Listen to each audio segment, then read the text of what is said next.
Hello, everyone. Welcome to Why Wellness. I'm Gina Rose, a certified personal trainer and fitness nutrition specialist, and I created this platform for so many of us to share our why.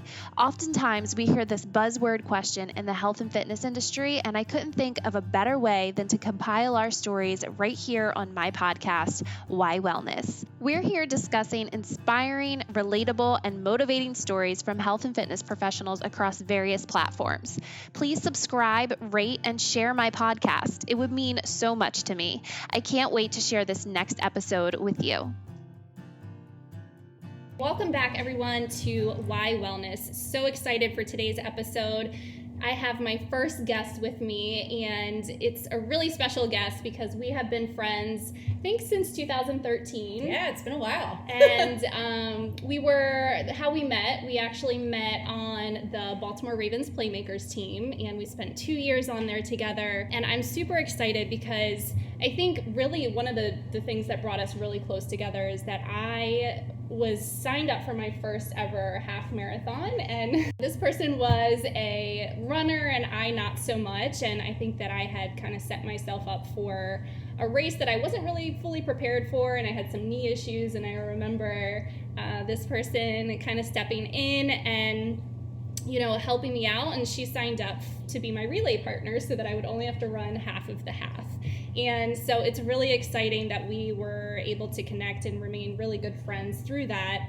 And so she's also a great inspiration in the community, in the running community, as well as the psychotherapist space. She is a licensed clinical psychotherapist for her day job. In the evening, she runs for self-care, and she's completed numerous races, including the Philadelphia Marathon. She'll also be participating in the Chicago Marathon in October of this year. So it's super exciting. Her and her husband, Brian, also started the Rungry Athlete Run Club. And so basically they run and refuel together after the run. Aside from Rungry, Sarah runs with Faster Bastards, and she is a retired NFL cheerleader. So we'll get to talking about all of those exciting, fun things. And without further ado, my first guest, Sarah Spund. Hi. Hi. Thanks for having me. Absolutely. I'm excited that you're here. Actually, I'm excited that I'm here in your space. Thanks for letting me come into your space. We got Bernie here, her trusty dog. This podcast focuses on why we chose to be a part of this community and this industry, and yours is really unique because on a personal level, you're super active with dancing and running, and on a professional level, you're more so in the wellness space with the mental well-being side of things. So if you can think back to maybe a turning point that led you to make the decision to enter these spaces. When I went to undergrad, I actually went to the University of Alabama for journalism. So I was not even thinking about being a therapist. I actually hated to run. I like dancing. I've danced, forever, but it wasn't like the forefront of my, existence. And after undergrad, I came back to the Maryland area and I realized that I couldn't get a job in journalism. Mm-hmm. And so I always knew that I wanted to help people and I didn't know how. Mm-hmm. And so I happened to come across a program at Johns Hopkins for clinical mental health counseling. And I was like, this sounds great. So I didn't think I would get in, and I did. So I completed the program. I passed all the tests that I needed to, and now I am a clinical mental health therapist, psychotherapist. So I work with teenagers, and I think, that's just how I got into the mental aspect of things. Like, mm-hmm. I always knew I wanted to help people. I just didn't know how. Mm-hmm. And once I entered that program at Hopkins, I knew that was it. Yeah, that's amazing. Thanks. The running aspect of it all. So I used to hate running. I would cry. I would cry when I would have to do the mile in high school or in middle school. I would make up every excuse to not do it. Oh my gosh, me too. I walked half of it. Oh, of course. Oh, yes, absolutely. I think I walked the whole thing. And our teacher, I remember my gym teacher would have donuts. There was one specific time that we did it and she had donuts. She was eating donuts, and I just remember staring at her and being so angry that she was eating my favorite food of donuts and I was running around a track that I didn't want to do. Right. But my dad passed away 3 years ago and I needed something to cope. I really needed something to cope. And I was like, I always have dancing, which is a great outlet, and I love that. But I needed something that I could do on my own time. And so I turned to running. And my husband was a big runner, and he actually like helped me through my first 5K, and like I couldn't run a block when we first started running. Yeah. Well, now you ran a little bit too before your dad had passed away. So, but that kind of got away from you, right? It did. So talk about that a little bit. Like you started out running, right? And then, you stopped for whatever reason. What kind of made you stop? And then again, with the passing of your dad, how that rekindled that fire? So I started running in 2011, and I like kind of lost interest in it. Like I did a few 5Ks, a few half marathons, and I really wanted to focus on, I knew I wanted to be an NFL cheerleader, and I didn't know how to get there. So I tried out for the Ravens squad that year, and I didn't make it, but I did make the Playmaker team where we met. And that was such a great intro to the Ravens organization. I'm thankful for that experience on so many levels, Same, ditto. And I think, once that was over, then I started dancing more and more on other teams, like for the Baltimore Blast or the Chesapeake Bayhawks, the Baltimore Brigade. And I just didn't really have the time to focus on running. Gotcha. And now I have the time. Right. Okay. So talk a little bit then, after the passing of your dad, like how that affected you. And obviously, you coped with that through running, but how has also your profession, maybe helped with coping on a mental level as well? I think, obviously grief is hard. It's hard for anyone, whether it's a parent, a sibling, a distant member of your family, a friend, whatever it is, it's never easy. And before, I hadn't really worked in the clinical realm with grief that much before that happened to me. Like I was still in my internship phase of like school when that happened. And so I didn't know that much about grief. Like I haven't had that many, deaths in my family, and for my dad to pass away, that was excruciatingly hard. But I think through helping my clients through whatever problems they're going through, like whether it's anxiety, depression, whether it's, a personality disorder or really anything, it could just be like overwhelming stress from school, anything on the spectrum of like big problems to little problems, that was really my outlet to like, cope in that way, knowing, mindfully helping these people and knowing that I'm helping them kind of gave me that life back. Yeah, that's amazing. So just through helping other people through those issues in return kind of medicated you as well. Definitely. So, through that, what has remained your biggest inspiration to contribute to the wellness community? What keeps you continuing to do this, whether it be going to work or whether it be in the running community? What do you find is your biggest inspiration? I feel like obviously my family, because obviously my dad's not here anymore. So I always say, I have this hashtag Steps for Kenny because I'm running for him. I'm running for those who can't. And another person who can is my sister. And she has cerebral palsy and she's in a wheelchair, so she'll never experience running like we do. And so I always want to take full advantage of the fact that I can run and I can do this. So also my mom is a huge inspiration because she pushes me for persistence and just keep trying. And that was a big thing with cheerleading with me. Right. Yeah. Tried out 4 times before I made the team. Yeah. So my family's just a huge inspiration. She is. I always see your mom. She's like your biggest cheerleader herself. She is. she's awesome. And that's another level that we kind of relate on, being that your sister has cerebral palsy and then my brother does as well. You're definitely more, I think, vocal about that, which is a beautiful thing. I think for me, I'm not as vocal with like my family and my personal life. I don't know what that is. I haven't really explored why I haven't been more public about those sort of things. But I just think that that's a beautiful thing and a beautiful reason to continue doing what you're doing is for the people that can't. So we thank you for that. Thank you. What are some of the biggest struggles to any of these particular fields that you've entered, whether it's through dance, right? What were your struggles like in the dancing world or in the running world? Why was it so difficult for you to keep up, or what are the hardest things that you've had to overcome physically within inside of those categories? Definitely with running, I am not fast. I'm slow, and I've actually cut off 3 minutes of my average time since last January, which I think is insane.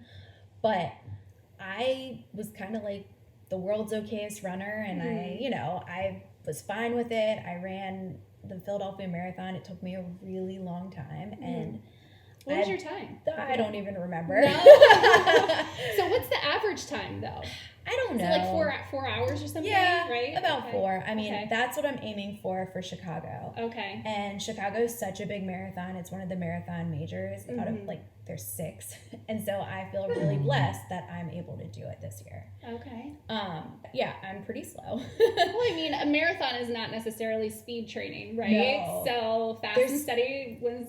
Or no, slow and steady. Slow and steady wins the race. Yep. So there is speed training in like my training plan. Okay. And I have pushed myself to run with faster friends who really pushed me, and I'm thankful for the Faster Bastards because they have made me a lot faster and a lot more confident as a runner. So let's talk a little bit. You formed the Rungry Athlete Run Club. Tell us a little bit about your inspiration to starting that run club and what it's all about, and just where that stands right now. I started Rungry because I wanted a running club that was not intimidating to people, because I feel like there's so many running clubs, and I know it took me a lot of guts to run with the groups that I run with, but I didn't want to be that group. I wanted to be that fun, like chatty group that, we get food after, we eat burritos or, go get like acai bowls together and just like really like have that time to like communicate and just like, I don't know, make new friends and just have a good time. Yeah, for sure. And Baltimore is like a huge run city, I think. So have you, through that experience, met other run groups, or and how is it like in comparison? Do you feel like it's competitive, or do you feel more so like it's a community of people who are willing to kind of collaborate? I have been so lucky with the collaboration aspect. And when I started the group, I kind of connected with Allison from Riot Squad. She's amazing. She is like my idol. Yes. And she helped me so much. Team UA. Yeah. She helped connect me with actually 2 of my really close friends named Dave, who I run with. Okay. And the community is a close community. Yeah. And the whole like competitive edge, there are competitive people, but it's awesome because we all support each other. Yeah. Like when I see someone get a PR, on Instagram, like I'm so happy for them. I'll comment, just like I would hope when I PR, someone would say, that's awesome, Sarah, way to go. Absolutely. And I can speak from experience because I did join one of the Rungry Yes, athletes. she did.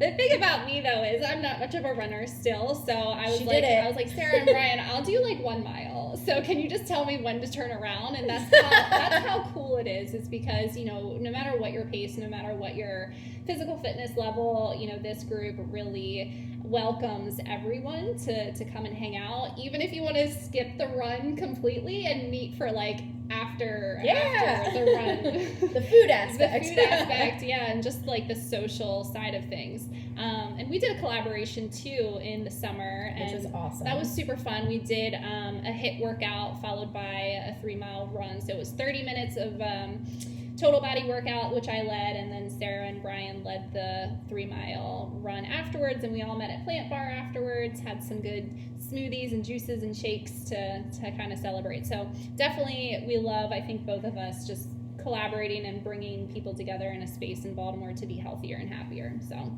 cool.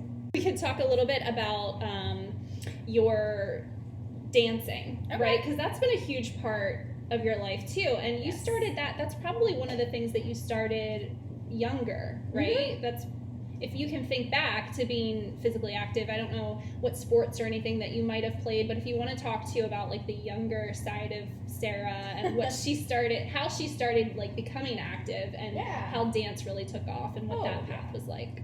So when I was younger, my mom put me in like every hobby known to man, and I quit every hobby known to man besides for all-star cheerleading. Okay. I loved it. I loved the aspects of performing and, you know, hitting the stunts and making everything look wonderful and dancing, and it was just fun for me. I used to look forward to like going to practice. All my friends were cheerleading friends, and it was outside of school. So I would like wait until 2:10 until school would get out, and my mom would take me, you know, to cheerleading, and it would be like the highlight of my day. Yeah, that's amazing. Thanks. So did you play sports too, or like she put you in sports? Yeah, I dabbled, but nothing really stuck. Like, you know. That's funny. My mom. So I did tap, jazz, and ballet. Nice. When I was in like preschool. Nice. I never stuck with dance, and then I played basketball. But you've always been like an inspiration on that level, because, you know, had I stuck with dancing, maybe I would learn how to stay on beat. But like, you can stay on beat. I've seen her dance, guys. No, I don't know. That's just not for me. But definitely, I always, you know, look up to Sarah in that aspect, because she can totally do it all, right? Thanks. Well, it's always interesting because I don't have like the technical dance background that like many people I cheered with have, like in the professional realm. So I really had to work very hard to learn how to double turn, to learn how to like do these things that I, in like the all-star cheerleading world, didn't do. Right. So I feel like I had to work 20 times harder, but it made me love it that much more. Right. Instead of, I'm actually very thankful it didn't make me resentful. True, because that could happen. So that probably takes a lot of time. Like, how did your physical fitness routine or your exercise routine play a role into keeping up with dance? Cardio was so important, because cardio helps you be able to dance at games and be able to perform and like keep going and not feel sluggish or tired. So in that aspect, I wish I did still run while I was dancing, but I used to go to body attack classes, or would go on the elliptical. I would do lots of HIIT workouts, you know, sometimes with you. But it really helped me, and it enhanced my performance ability because I wasn't tired when I was performing. Right. No, and that's when you're on the field or the court or wherever you're dancing. That can be, you know, how long are you doing that for? Like, how long are you standing and just like full on 110% energy, right? What is that? How long is that? The entire game of whatever I'm cheering for. I never wanted to look like I wasn't having fun. Right.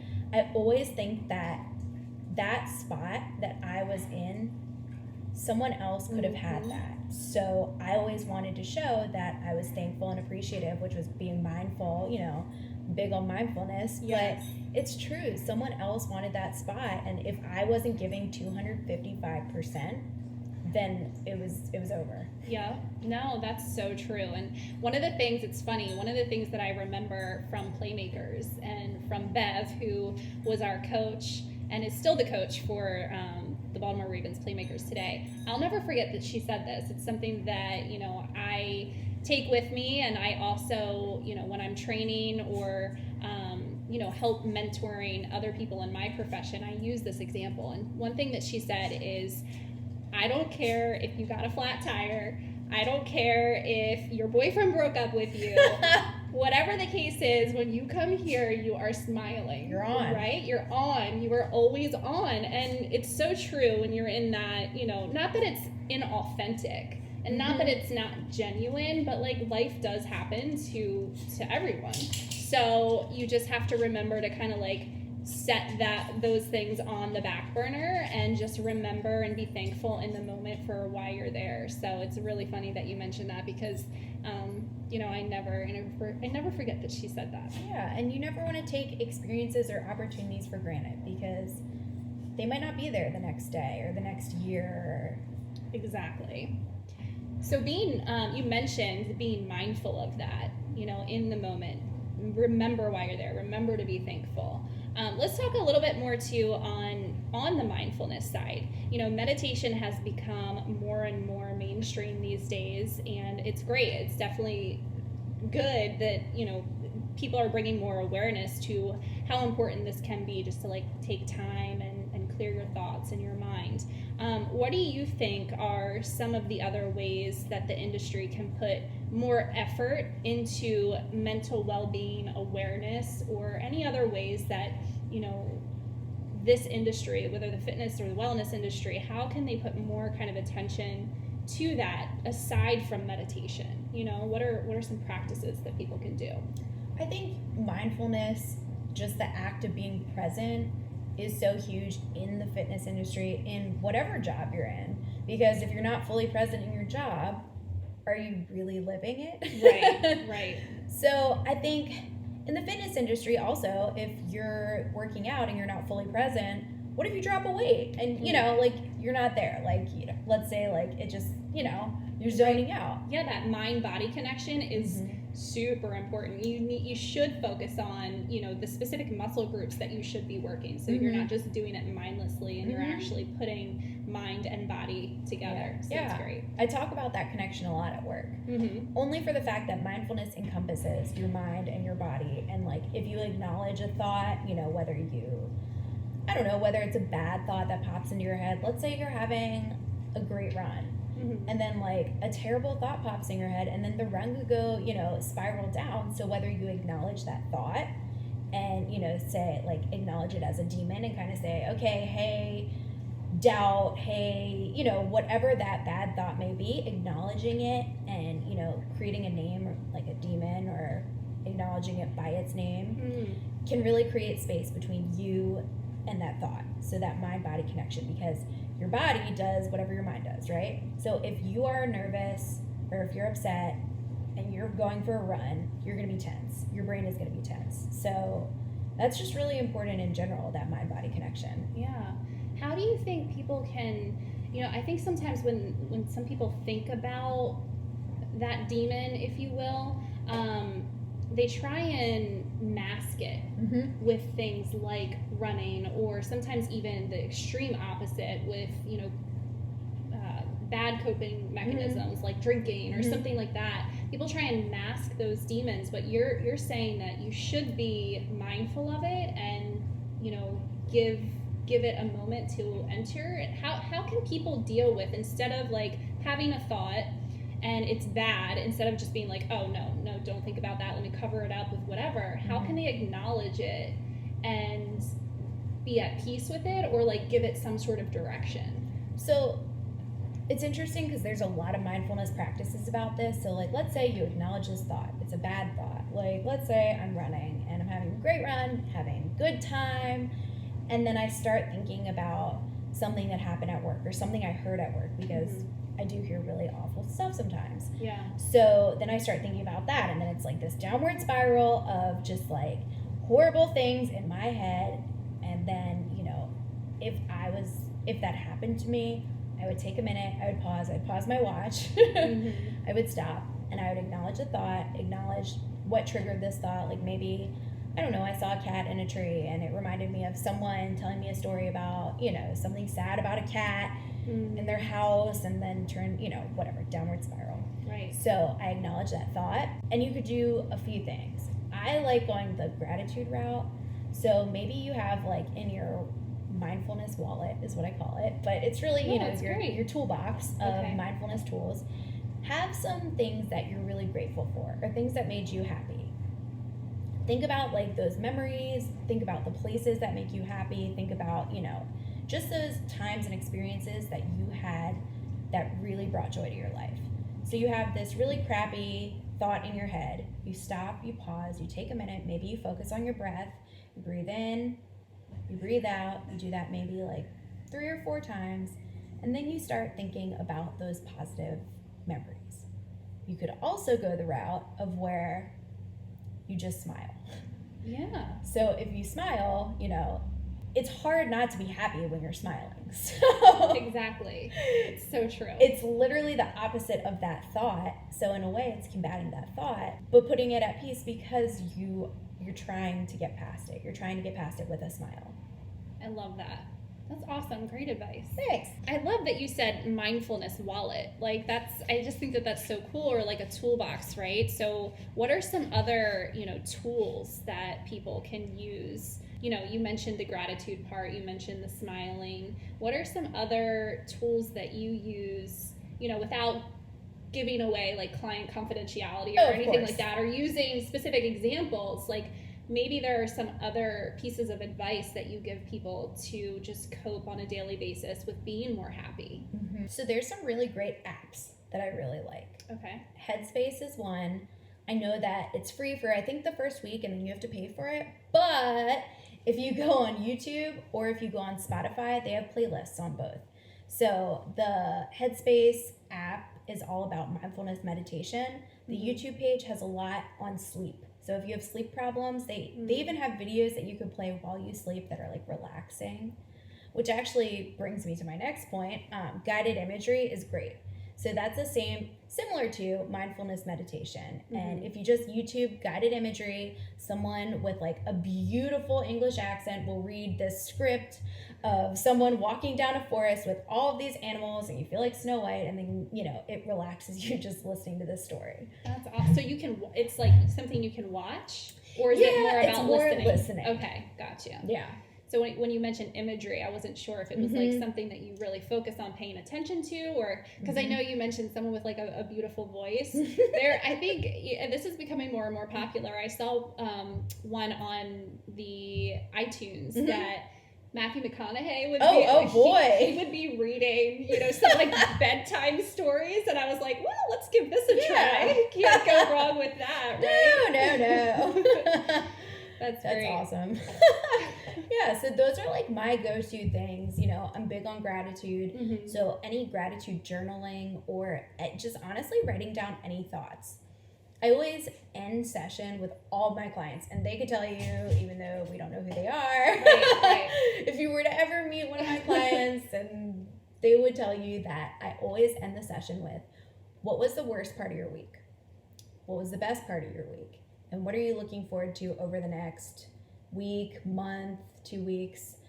And I always ask the what are you looking forward to part, because if you ask about the future, it instills hope in people. Love that. Very good. Thank you. You're welcome. Let's jump into, because you are doing so many things. I don't think you're doing as much as you used to. No, and it feels weird. Like, I have time to do this.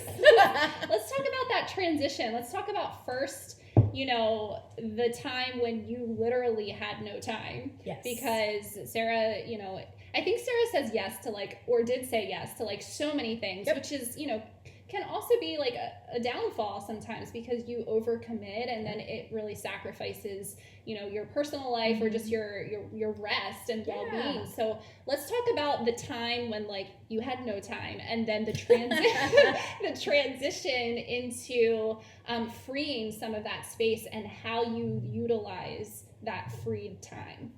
So when Gina and I met, I think I had 4 jobs and I was in graduate school.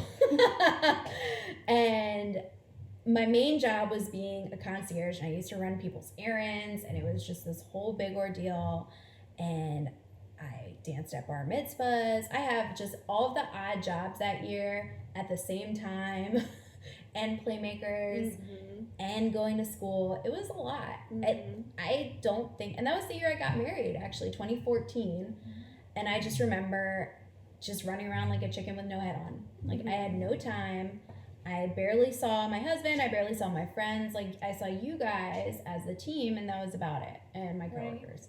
So I think from that point on, I realized that I needed to start saying no, because I feel like I was sacrificing myself and my time, obviously my self-care, and also when you're so overcommitted to things, you stop doing things well. And I'm a huge perfectionist, which I think is a flaw, but in this case, like, I wanted to do my work well. I wanted to, you know, be a great playmaker. I wanted to promote the team well, and I just felt like I couldn't do all that stuff. And Bernie, my dog, I couldn't even hang out with him. So I think from 2014 to now, it's been so crazy, because I ran the Philadelphia Marathon, and then I decided I was going to try out for Ravens one more time. And everyone was like, what? And I remember that. I remember telling you. I remember that moment. I remember when we were sitting. Yes. we were at the gym. We were at the Under Armour Performance Center at 10 Light Street, and not to cut Sarah off on this, but like we have to talk about this moment because she's right. Everyone was like, "What? Are you serious?" Because she had made it so clear that she was done. Like, she wasn't dancing anymore. Like, that was over. And we were all very supportive and like, yes, this is so awesome. Like, do what makes you. When she came in and she was like, well, I'm trying out. I was like, what? Like, it was just the crazy moment. And of course, you know, being ultra supportive, but just ensuring that like she was doing it for the right reasons and her heart was in it. And, you know, she wasn't setting herself up for like a possible letdown again. And but she really knew all of the things that she needed to do in order to make it happen. And that's an awesome story because it's like, if she didn't, then it would have never happened, right? Yeah. If we didn't have that conversation, like, life would have been so different. Right. And you never would have really accomplished one of your ultimate dreams of becoming a Baltimore Ravens cheerleader. Yep. I almost said playmaker. Yeah. All in the same dream, you know? Yeah. It was a 20-year dream. I remember when the Ravens first came, you know, to Baltimore, and I saw their cheerleaders, and I remember I told my dad, I said, I'm going to be one of them. And he said, okay, their uniforms are classy. I agree. Yes. And ever since then, it was what I wanted to do. And I remember when I moved to Baltimore, like, they just embodied class, and that's what I wanted. And I obviously love cheerleading, so it just kind of fit. So let's talk about, after that year of cheering, what the transition was like, and with having more time. You know, what have you been able to accomplish now, having more time, or even just, you know, time to take for yourself and your relationship, right, with your marriage? If you want to talk about that aspect at all, you can. It's weird to have time. Yeah. I was always running to practice or running to an appearance or running, you know, somewhere that I needed to be. And now it's like, I don't run to go anywhere. I run to run. Yeah. But, you know, it's interesting it's like Brian and I are newly married, but we've been married for 5.5 years. So we like have the time for each other now. And that's nice. And it's nice to spend time just together, even if we're not going out. It's great. And I think having time now has helped me with my self-care, whether it's running, going for like a nice long run or a short run on the track, or taking like a bath or doing a face mask. You know, I'm really enjoying doing all of that. I feel like right now I'm kind of in that space too, where I'm kind of doing a lot more things. You know, I think in my life I kind of go through these ups and downs, which I think is normal, but like right now I feel like I'm in that space where I'm like being pulled in so many different directions, doing so many different side projects, and it's all things that you love, right? It's all things that I love to do. So sometimes it's hard to say no to those sorts of things because you are passionate about them. But what would you say to people who are in that space of like doing so much, and what is sort of the importance of realizing or figuring out how to say no, and to which tasks to prioritize and which ones not to prioritize? No is such an important word for personal boundaries, whether it's personal or work. It's very important to make time for yourself and just acknowledge your priorities in that moment. So whether it's you weigh out the pros and the cons of doing something, and, you know, deciding like how upset you would be if you didn't do, or you didn't go to girls' night, you didn't drink the wine, you didn't, you know, it's important to be mindful, which I feel like I keep saying mindful, but it's important to be mindful about all the things that you're doing. You don't want to put too many eggs in one basket. If you're the basket and there's too many eggs in there, you know, eggs are going to fall out, and your brain is just going to, feel like it's going to explode. So mindfully choose what you want to be involved in and what you don't. I know I've had a lot of opportunities come up recently where someone's asked me to do something, and it just feels good to say no. Yeah. Well, I'm glad you said yes to this podcast. Oh, of course! I'm like sitting here, I'm like, geez, we're both like, should we have said no to this?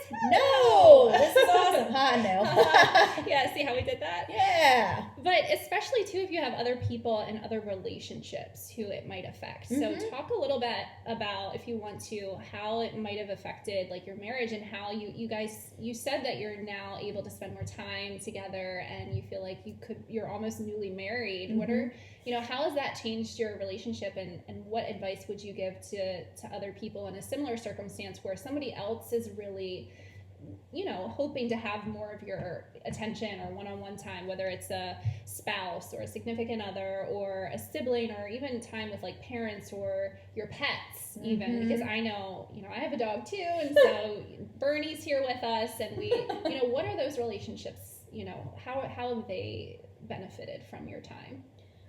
That's a really good question. I feel like Brian, my husband, and my relationship has just changed. We've been together for 10 years. It's a long time. But 6 of those years, I was working towards cheering for the Ravens.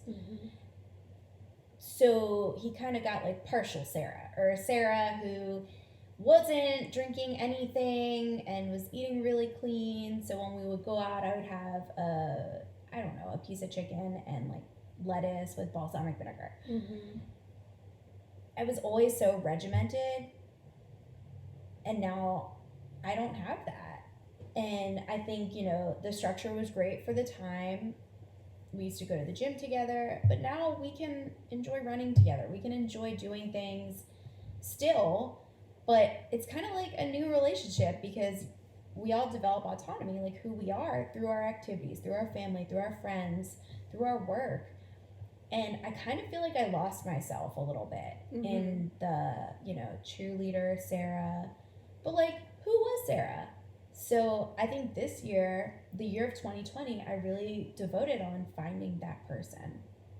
So that could better enhance the relationships that I'm in general. Yeah, 100%. How about with Bernie? Oh, he's been needy. Oh, hello. Bernie, just so you guys listening remember, is Sarah's dog. Tell us a little bit about Bernie. Bernie is a rescue dog from the SPCA, and he's 9 years old, and he's a Yorkie Cocker Spaniel, so he's like a 30-pound Yorkie. He's large for a Yorkie. And he's whiny a little bit. He's very needy. Yeah. And Brian and I just recently moved, and since we moved, he's been needier. He's not used to like the new space. No. Gotcha. So, now that I have time, I spend a lot of time walking Bernie and petting him.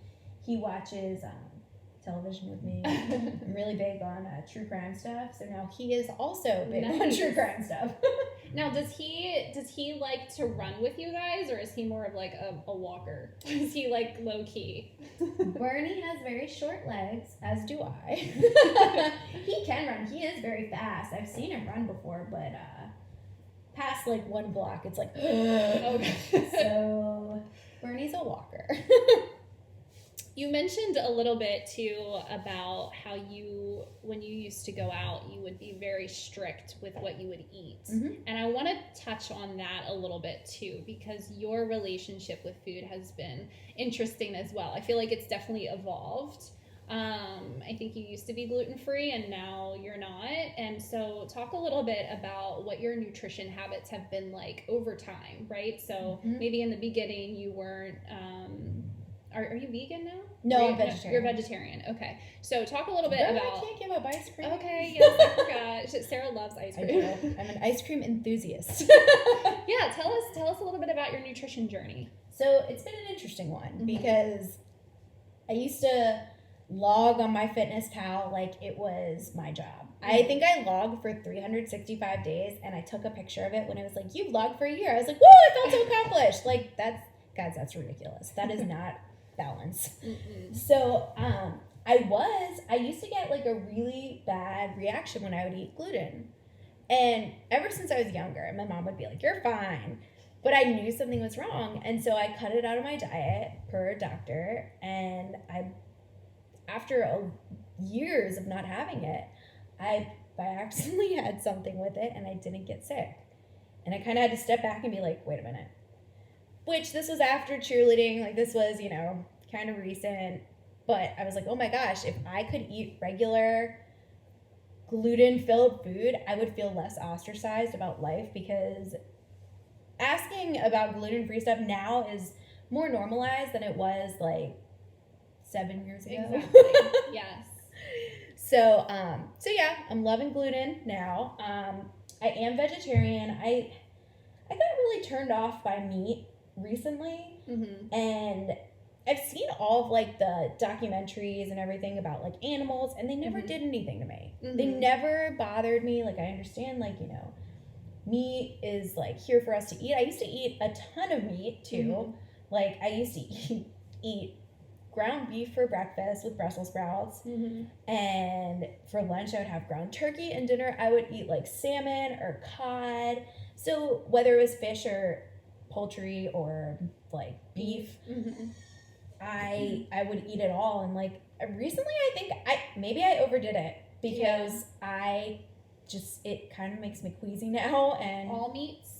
Even like fish? Yeah. Okay. And I used to love bacon, and I actually went out with my mom for breakfast the other day, and my mom was like, "You used to love bacon! Yeah. What is this?" And I'm like, okay, I'm just not eating it. But like, because I've been through so many, like, I don't want to say diet trends, but like, when I say I'm going to do something, I'm going to do it. So if I'm going to eat clean because I'm trying to cut and like look real shredded, I'm going to do it. Right. In a healthy manner. You know, I had a nutritionist. She's awesome. She really helped me with a lot of plans, including a marathon plan, to make sure I was getting enough carbs when I was running. Right. Like healthy carbs, like sweet potatoes. Yeah. And guys, vegetables are carbohydrates, just in case people didn't realize that. Yes. They're Yes, important. yes. So, you know, it's funny because people are like, "Oh, Sarah's a vegetarian now." And I'm like, you know, let me be me. Let me do me, because why do you have to hate on, you know, even like people close to me joke about, you know, me being a vegetarian. Oh, that's this month. And I'm like, okay, it's actually been since September, but. Right. And I think it's important that people, you know, be respectful of any changes that people make in their lives, because I can speak from experience too. I mean, I haven't really been eating red meat like at all. You know, I'm not here to say what's right and what's wrong about individualized, you know, nutrition. People like certain things, people dislike certain things. I'm more than happy to help people, you know, with their macro and micro nutritional plans, whether they are vegetarian, vegan, or just eating, you know, the regular diet that they've been eating over time.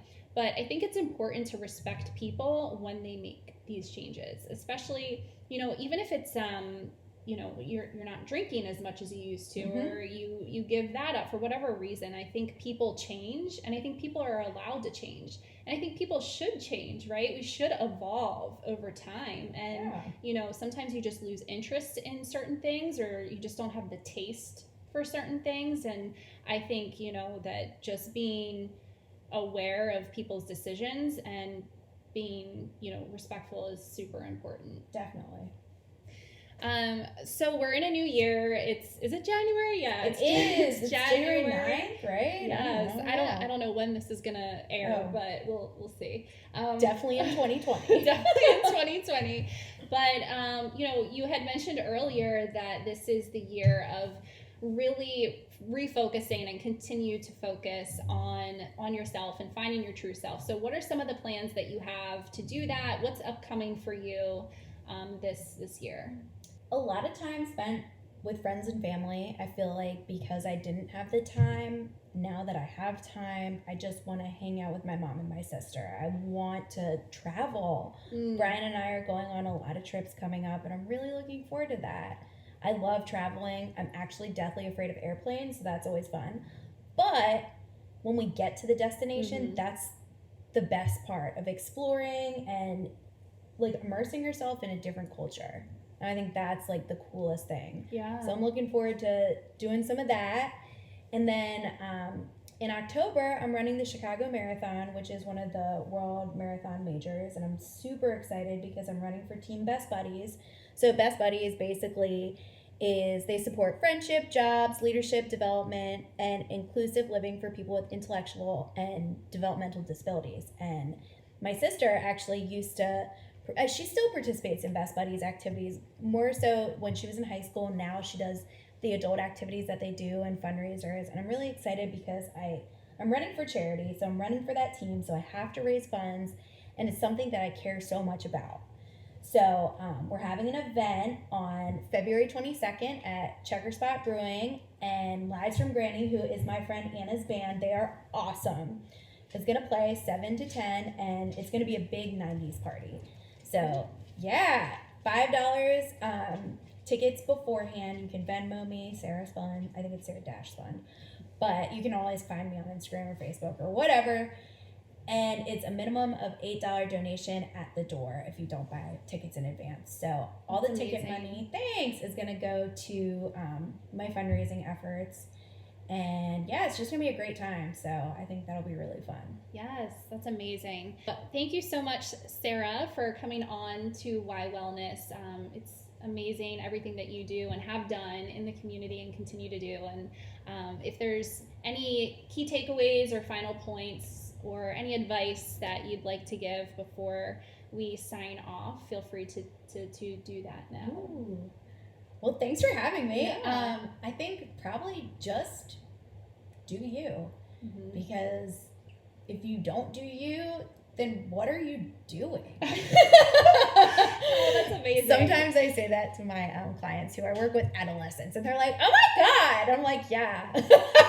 So wait, just do you, because if you aren't doing you, what are you doing? What are you doing? I love that. Yes, that's going to be like a quote everywhere. Hashtag autonomy. Oh, I love it. Well, thank you so much again, Sarah, for letting me come into your home and hanging out with you and Bernie. Bernie, say bye. We're so excited, and we can't wait to talk to you guys next time. Yes, thanks so much. And that does it, guys. Thank you so much for listening through to the end of that episode. I hope you'll share this with your friends, your family, and your network so we can continue growing this community even more and hear the stories that have yet to be told. Please let me know your thoughts too. Reach out. Tell me what you've learned. Tell me what's resonated with you. And let me know who you want to hear from next. I can't wait to talk to you guys soon.